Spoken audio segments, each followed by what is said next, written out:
started in the early 1990s.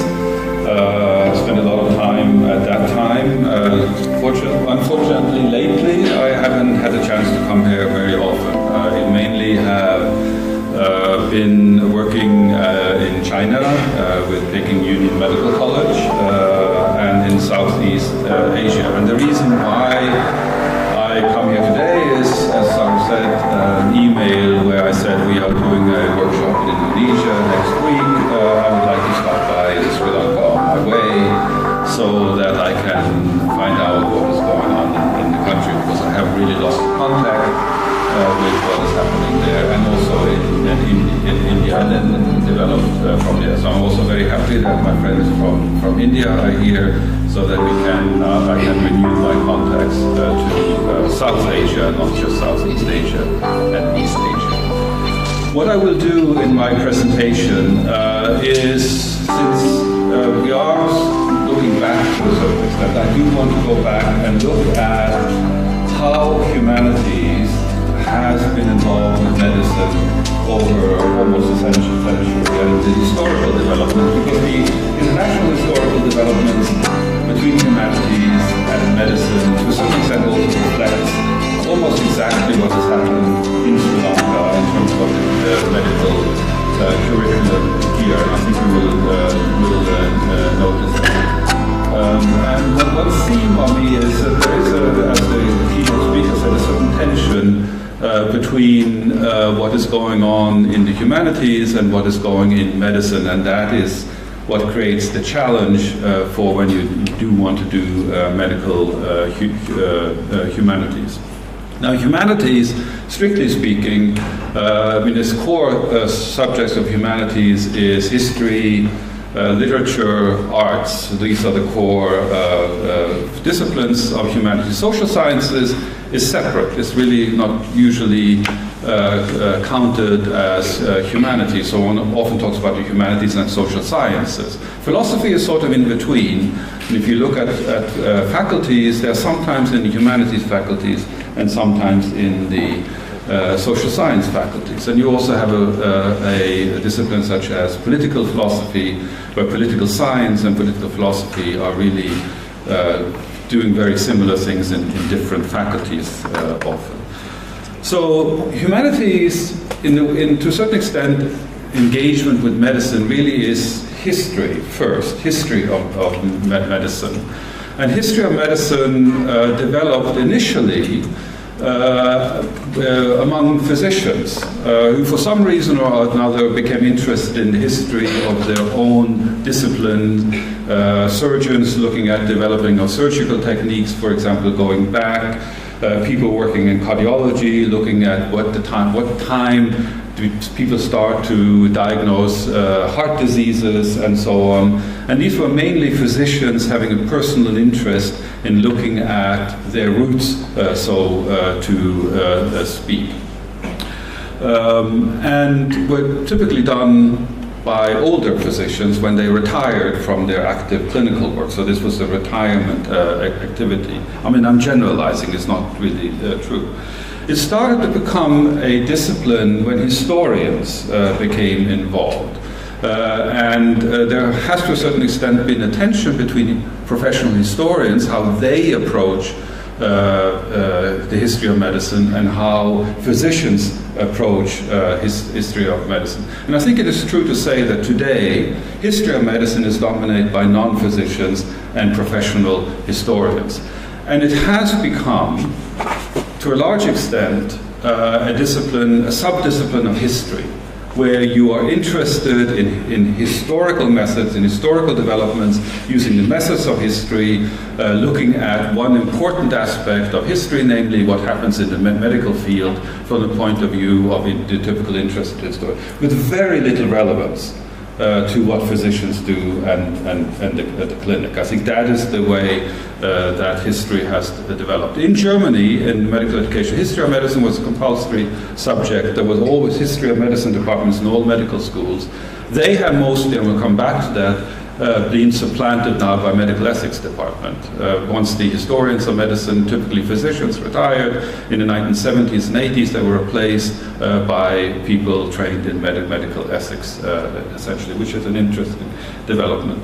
Later, in the 1960s approximately, sociologists started to become interested in medicine, and the sociology of medicine developed. And you see parallel developments, the history of science, not just medicine, but also sociology of science, and then sociology of medicine. This was largely driven by professional sociologists, looking at the organization of medicine, looking at how patients and physicians interact, the patient role, so studying the medical phenomenon from a social science perspective. Also, with relatively little relevance for medicine. These were basically the sociologists doing a good sociology, having the subject matter as medicine rather than politicians or companies or other types of social phenomena. However, of course, a sub-part of that, again, is still being done and is relevant. It becomes part of the medical field, namely looking at health behavior, looking at health promotion campaigns, what works and does not work, with sociological medicine, mainly driven by people who work in medical faculties from a medical point of view. But using social science techniques, questionnaires and so on that we heard about in terms of the empirical methods of understanding things that are relevant for medicine. And that, of course, is still going on and is really a sub-part of medicine rather than a sub-part of sociology. These are medical people interested in medical things using sociological methods, but are not necessarily sociologists. Then, in the 1970s, and this to a certain extent also reflects what happened in the Colombo Medical School, behavioral sciences became a big thing in medicine. Medical schools introduced medical behavioral sciences departments, psychologists, sociologists, working then in medical school. And the idea was that this type of knowledge, medical psychology, medical sociology, especially medical psychology, would be relevant for medical student education in terms of making them better at communicating with patients, understanding what the needs are of patients and so on, and that's why it was introduced. So you see lots of medical reforms going on, not just in Colombo, but also in other places where behavioral sciences were introduced from a medical need point of view, and felt to be highly relevant for medical education, mainly concentrating on communication techniques and so on, developing empathy in medical students, various ways of doing that, promoting that by using understanding from psychology. And here you see already, to a certain extent, a tension developing between those who are interested in this from a medical point of view and those who are interested from a psychology point of view or a sociology point of view. As this develops, I think that, this is my judgment, to a certain extent there was disappointment. It didn't really deliver what it was supposed to deliver, sort of looking back. It started in the 1970s, and in the 1990s, people started to say, well, we don't really know how to create medical students who are empathic or who are able to communicate better with patients by using psychological techniques. The best way to do it is simply have them go with an experienced doctor, physician, and learn by practicing and being, getting corrected in the day-to-day activities, having good role models in physician. That is much more effective than having theoretical classes in communication, even role-playing, even having mock patients and so on. Simply learning by having good physicians direct them on how to interact with patients. We don't need psychological science, we don't need sociologists to teach us this. I think that was a reaction that was quite quite common. Bioethics arrives in the 1980s. So philosophy becomes involved for the first time. The 1980s, beginning of 1980s is where we really see a major activity starting in bioethics. And same here in the Colombo medical schools, these are the 1980s, late 1980s, this starts to become an interest here as well. This was felt to be relevant for two reasons.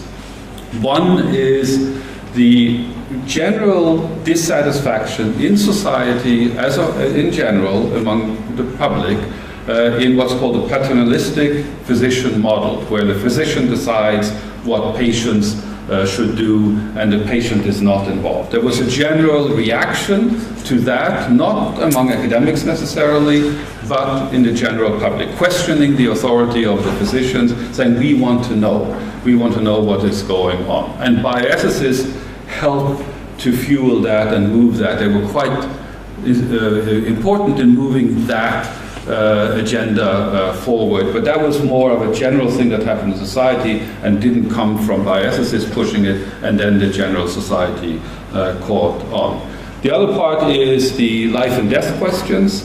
In terms of end-of-life decisions, when medicine it became possible to extend lives of patients for a long period of time, which didn't necessarily have a high quality of life, and medical ethicists were involved in those kinds of debates.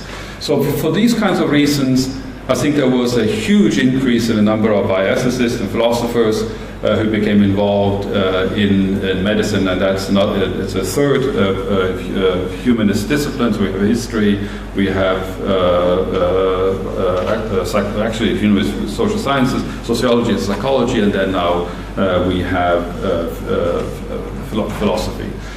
At that time, there were a few medical humanities departments established as well. There was one at Penn State University that is quite famous. East Carolina University was a medical humanities department. That's actually where I had my first job in that medical school. It was one of the early and very few, actually, medical humanities departments that were established at that time. These were generally medical ethics departments, though. If you looked at the composition in East Carolina, we had 3 philosophers and 1 historian. The Penn State one in Hershey also was dominated by people doing bioethics, but they typically had people doing history or literature, so because it was felt that if medical students could read literature or know about their history, that would teach them more how to interact with patients. So again, this instrumentalist idea of how to improve communication through reading literature. So it became something that was useful for medicine. It was felt to be useful for medicine in those departments. Those medical schools that had wider medical humanities departments and not just medical ethics department.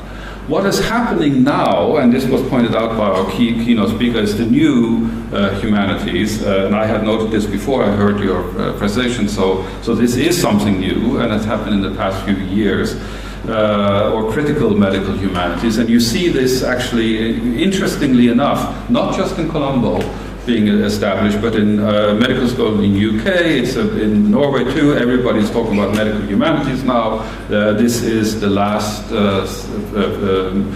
popular thing in this development of relationship between humanities. And this, I think, it is correct to say, is largely driven by people, and maybe with an exception here at Colombo, by people in the medical humanities. These are not really medical doctors, the way it was before. These are people in the humanities, in literature, in the arts, and so on, history, who are interested in this from their point of view. Not because they want to help doctors, not because they necessarily want to understand and make doctors better, but because they think this is an interesting subject for them. So they use their disciplinary techniques, and much of the work there is actually highly inaccessible for people who are outside of the field, and not very interesting. And this is my judgment, not very important for medicine.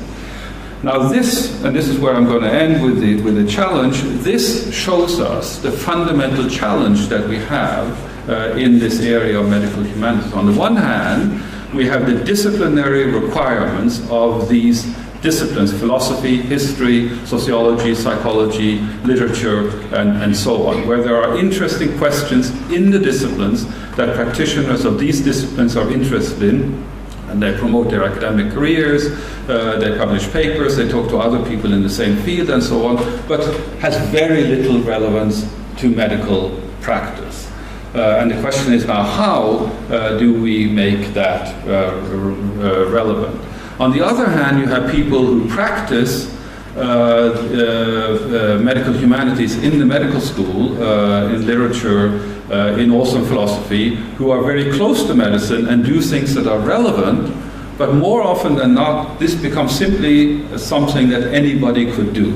It doesn't require really any much expertise. It simply is common sense put into some nice language that might be helpful to medical students and doctors. And this includes my own field, medical ethics. You see, a lot of it's written is simply something that could be written by a person with a general background only in the op-ed pages of any good newspaper, where you reason for a certain position in a coherent way, but it doesn't really require high level of expertise in a particular discipline. And that's basically, I think, a description of where we are today in medical humanities. The division between the relevance, which is to a certain extent banal and common sense, and the scientific part or the academic part that is far removed from the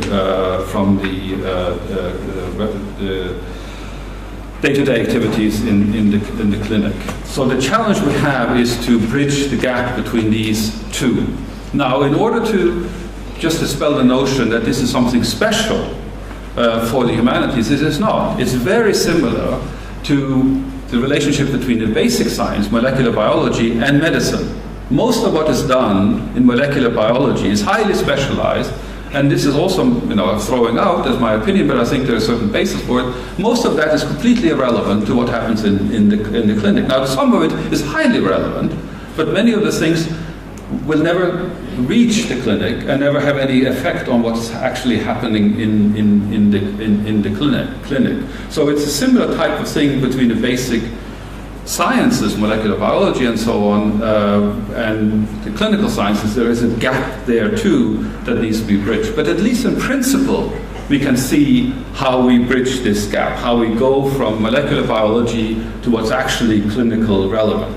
And the difficulty in the medical humanities is sometimes difficult to see how we can, in principle, bridge that gap. And I think that is what a serious medical humanities department should work on, is to try to at least give a plausible connection between what they do in the medical humanities department and what the needs of clinicians are, in the same way as you can give a plausible justification for why molecular biology is relevant for clinical medicine. Thank you.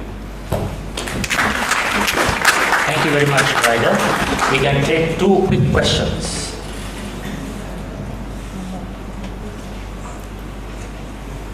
No questions. Any questions? No? Good. Okay. Thank you very much, Reidar. We'll have a discussion at the end of the meeting. Yes. It's only a comment. It was a beautiful presentation.